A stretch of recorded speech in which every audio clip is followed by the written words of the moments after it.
Welcome everyone to the 2007-2008 32-team franchise with the Indianapolis Colts Recap. They finished second in the AFC South at 8-8 in the division. One of the main reasons for that was an injury to Peyton Manning near the end of the season, which caused them to rely on some backup QB play.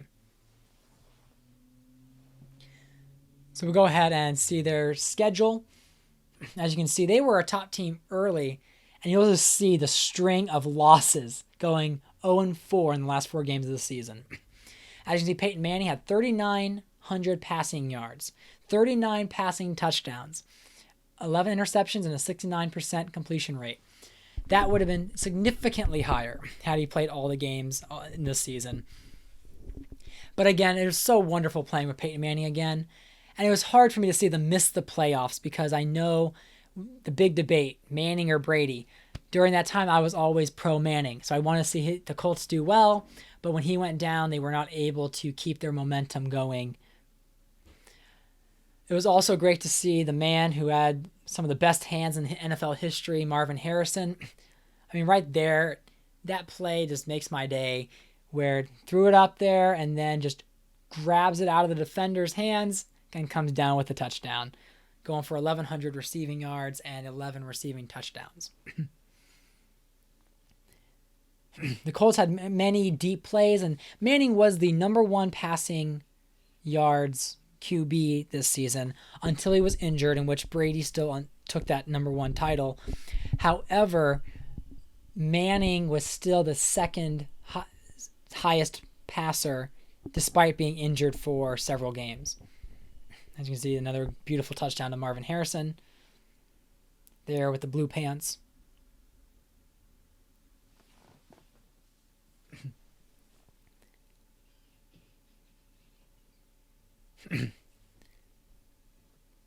And then Anthony Gonzalez had a fantastic season. He was actually the second-ranked receiving leader early in the year, because where Marvin Harrison and Reggie Wayne were just completely covered, Gonzalez was always fairly open, and he had 990 receiving yards at the end of the season with 12 receiving touchdowns.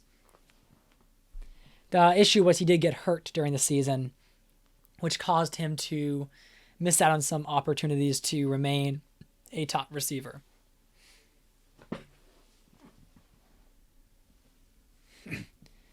Plays like that, right? He's up the middle, does a nice lob, and he just takes it home. Then Reggie Wayne had 809 receiving yards and 5 receiving touchdowns. He was one of the kind of like almost the third option, even though he was the number 2 receiver. He still had many good plays, but he kind of took a back seat to Anthony Gonzalez and Marvin Harrison this season. I'm looking for more out of him this coming season. And then we have Dallas Clark, who was injured for the first part of the season, but still came away with 756 receiving yards. As you can see some highlights from the other tight ends. I think that's Seedman making some plays.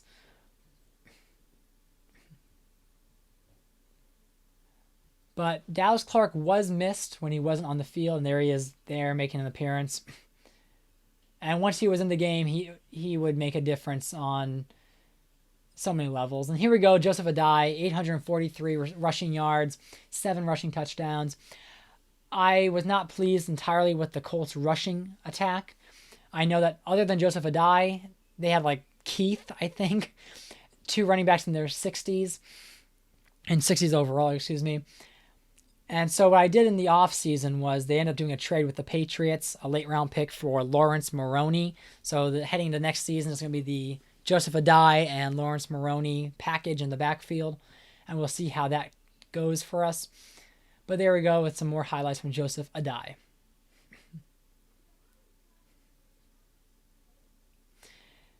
And with that, Adai was hurt, which is the reason why I knew we needed to get a second running back, because Keith and the other guy that they had was just too low in overall, and it forced us to pass in times that maybe we should have ran.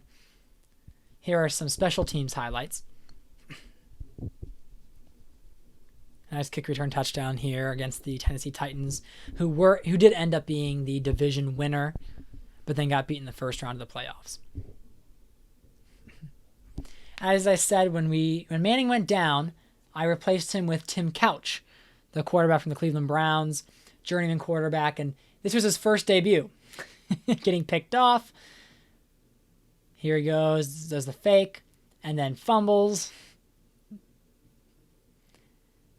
Here he is. He goes, he's going to try to run for a touchdown, and of course he fumbles on the 1 yard line. Making a throw down the field, caught by Wayne there. I want to show some highlights of Couch, but let's just say he was the best quarterback available, but not enough to even win them one game to get them into the playoffs. Losing to Dallas, losing to the Giants. As for the rankings, the Colts were the number 1 total offense in the league with total offensive yards. They ranked second with total passing yards because, again, when Manning went down, Brady passed him. Total rushing yards, they were 27th, so they were fairly low, but more than the Patriots. Total points per game, they were the 3rd ranked team there. They were the 17th ranked defense in least yards allowed. They were a little bit better with passing yards allowed being the 5th ranked team. The Colts, the 29th ranked defense against the run, so that's where they needed some definitely help on their defense. Then they were the 27th team with least points allowed. Thus, the conclusion of the 2007-2008 NFL season for the Colts was a disappointing one, but we look for Peyton Manning to bounce back next year with maybe a stronger offense and a stronger defense for the Colts.